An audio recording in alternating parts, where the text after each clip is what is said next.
Today we are going to start this holocron by asking you a question. Is it wrong for a Jedi to rule an entire planet? Greetings, Acolytes, and welcome back to the Archives. The Jedi are known for being the peacekeepers of the Republic, using their powers in the Force to serve the greater good, but not usurp rulership. Such a thing is believed to be a Sith trait, one that Palpatine respected highly, but it was once a young Palpatine's opinion that the Jedi could have ruled if they ever wanted to. When speaking to his soon-to-be Master Plagueis, a young Palpatine said this: "I think that the Jedi have dedicated themselves to limiting change. They wait for the Senate to tell them when and where to intervene, and what to fix, when in fact they could use the Force to impose their will on the entire galaxy if they wanted. I'd have more respect for them if they did." We've known forever that Palpatine's hatred for the Jedi goes beyond purely ideological differences. He knows that they have power but refuse to use it, and what he sees as a worthy purpose, that being rulership. Rulership of entire planets, or even the galaxy if the Jedi chose. But what if I told you that there did exist a certain sect of Jedi that would fit this bill perfectly? A type of Jedi that Sidious would have undoubtedly come across in his research. Well, today my friends, we're going to open a holocron and talk about the ancient Jedi Lords. Just the very name can send shivers up the spine. The name Lord is often associated with Sith Lords, and it sounds completely foreign with the word Jedi in front of it. It almost has dark connotations, and yet, the Jedi Lords may have been one of the best things that ever happened to the galaxy. During a 100-year period in the New Sith War, circa 1100 BBY to 1000 BBY, there were a number of Jedi who would take up this informal title. You see, the Republic was so weakened by the Sith that most star systems outside of the core worlds were left defenseless. To address this, several members of the Jedi Order began quests to rout entire systems of Sith influence, and purge those who sought to enslave or exploit the citizens. Standing as these systems' only line of defense, the individual Jedi would rally planet defenses and manage to fight back the Sith oppressors in a more hands-on way. The citizens of these worlds loved their Jedi protectors and began to celebrate them for their noble leadership. Due to their need to rally armies and protect the systems effectively, it wasn't long before the Jedi would actually begin to amass political power as well. Interestingly, this wasn't some sort of Jedi takeover though. They weren't trying to usurp control, they were only using the tools that were necessary and available. And for a Jedi, political power is just another tool, and should be treated with just as much caution and reverence as the powers in the Force do. But this humble approach to leadership only ended up giving them more political might, as the citizens celebrated the Jedi's selflessness in defense of their homes. Once these individual Jedi had properly purged the Sith, they stayed behind on these worlds as Jedi Watchmen, but much different from the Sentinel Watchmen of the future. These Jedi became kings and barons of entire star systems, as the citizens begged them to stay. Rather than hold the mantle of their royal titles though, they became known as the Jedi Lords. They established castles and manors as their permanent residence, and even went as far as to make hereditary lineages, marrying for political reasons and having offspring which would inherit the titles for several generations. Each of the offsprings were Force sensitive and would train as Jedi before taking on the mantle as Lord when they themselves were ready. Amidst the galaxy of darkness, in a time when the Sith were running rampant,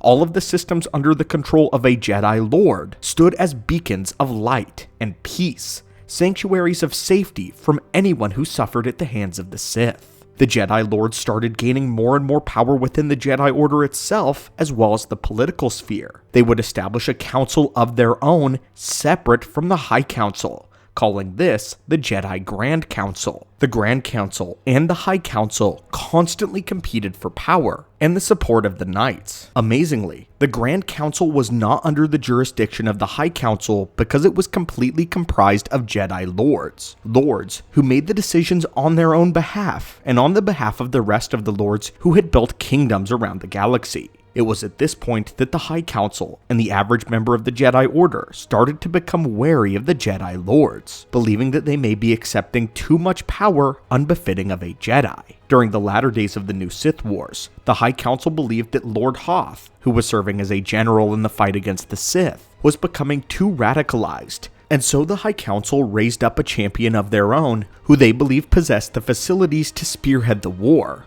and that Jedi's name was Skir Khan. Unfortunately for the High Council, this would be the most catastrophic failure that they would be responsible for. Skir Khan fell to the dark side, and would end up becoming the one who put together the Brotherhood of Darkness. The Grand Council would then unanimously decide to put together the Army of Light to oppose the Brotherhood of Darkness and the new Sith, placing Lord Hoth in charge of all of the Jedi in their collective kingdoms. After this was the infamous Rusan campaign, which we plan to make an entire video on, detailing the Sith's most humiliating defeat, as well as was the bloodiest battle between the Jedi and the Sith that they had ever fought. So if you're interested to learn more about that, be sure to check out our upcoming video. But it was following this traumatizing war and the shocking detonation of the thought bomb that the Jedi decided to make drastic changes. The Rusan Reformation was signed, which would formally dissolve the Army of Light and prevent the Jedi from ever creating a formalized military without gaining Senate approval first. The High Council thought it was best to put an end to the Jedi Lord title as well, and the remaining lords would willingly surrender their positions and return as normal masters, but they were all treated with disdain by many regular Jedi who believed them to be heretics. There were some of the Jedi Lords who indeed gave up their titles but refused to rejoin the main part of the Order, believing that their place was still at home with their people and their new families. Some of these Jedi would splinter into two factions, the Corellian Jedi and the Too Paladins. The Corellian Jedi, also known as the Green Jedi, were still a part of the Order but were highly individualized and held the well-being of Corellia over that of the Republic and the Jedi Order,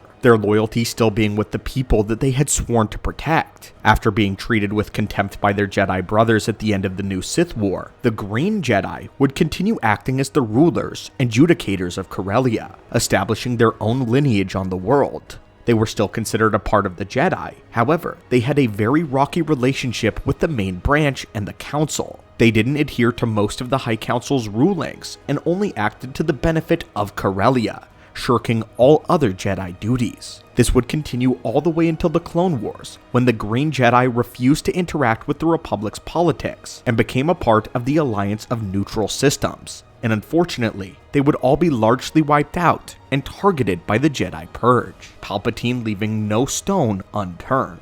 The Too Paladins were a group who served under the Jedi Lord Too during the new Sith War, and they followed his teachings closely and were actually not considered a part of the Jedi due to their more liberal beliefs. They accepted the use of blasters and other weapons alongside their lightsabers, and along with this, they would wear masks which muted their physical perceptions as a means of growing more in tune with the Force. They would eventually go on to become known as the Grey Paladins in the future. And if you would like a more in-depth holocron about either of these factions, please let us know. But anyway, these were the Jedi Lords that Palpatine would have undoubtedly respected, as they fit the bill for what he once described to be the right way for a Jedi to wield their power. In the end, they were treated as heretics though by the Jedi, which leads us back to our question. Was it un-Jedi-like to be a Jedi Lord? Let us assess with pros and cons. The Lords served as beacons of hope and safety in a time of great darkness and danger. They established kingdoms on planets and entire star systems which became islands of light. The people they helped out were clearly grateful and loved their rulers, enough so that they were willing to accept them more and give them more and more political power and rulership and domain. It didn't ever seem as though this power went to the Jedi Lords' heads, as they always had the well-being of their people at the forefront of their mind. The Jedi Lords were quick to respond to Sith threats, and were largely successful in their ventures against the Sith, being responsible for the creation of the Army of Light, where the High Council failed. But there were some worrying things about the Lords as well. It is very debatable whether it's good for a Jedi to have the ability to rule an entire planet. This kind of thing comes down to the maturity and the heart of the individual Jedi. Second, they broke a tenet of the Jedi Code by establishing family lines and having children to inherit their titles. The histories are silent as to whether the High Council allowed them to do this, but we would guess that they did not. And third, the creation of the Grand Council was a very bold move, one that could have potentially caused a schism and a war within the Jedi Order, since the Grand Council directly undermined the authority of the High Council. And finally, perhaps most prominently, the Green Jedi proved the dangers of what would happen when a Jedi is born into a role other than that of protecting the Republic. Despite being a part of the Order, the Green Jedi cared only about Corellia, shirking their duties as Jedi Knights and defenders of peace and of the innocent. When the Clone Wars broke out, they closed their borders to the Republic diplomacy and refused to do their duty with the rest of the galaxy. Even Grandmaster Luke would criticize one of the last surviving Green Jedi that he encountered for being too enraptured with his own planet at the expense of the rest of the galaxy. With that said, the Jedi Lords seemed to be very good for the galaxy. They were selfish instead of power-hungry, one thing that is hard to find with any ruler, especially a Force-sensitive one. Although they might have become a bit radicalized about their people, they still cared for galactic peace, the original purpose of their mission. A Jedi King for a planet would be a good idea, since the Jedi could actually meditate and listen to the Force, making changes and hard decisions for the kingdom. Even one of Luke's Jedi was a queen of a planet herself, and used the Force for the benefit of her people. As far as the Grand Council goes, it definitely feels interesting that there is a whole separate council, one which holds as much power as the High Council.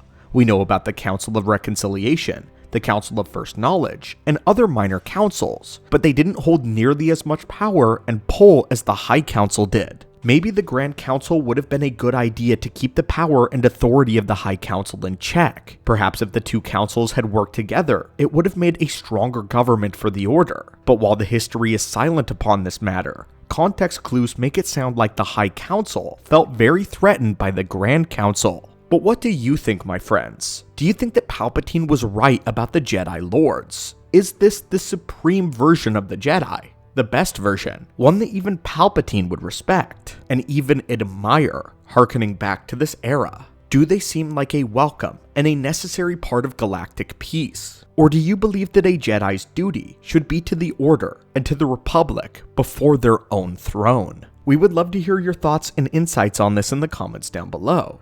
And as always, my friends, thank you so much for visiting the archives, and may the Force be with you.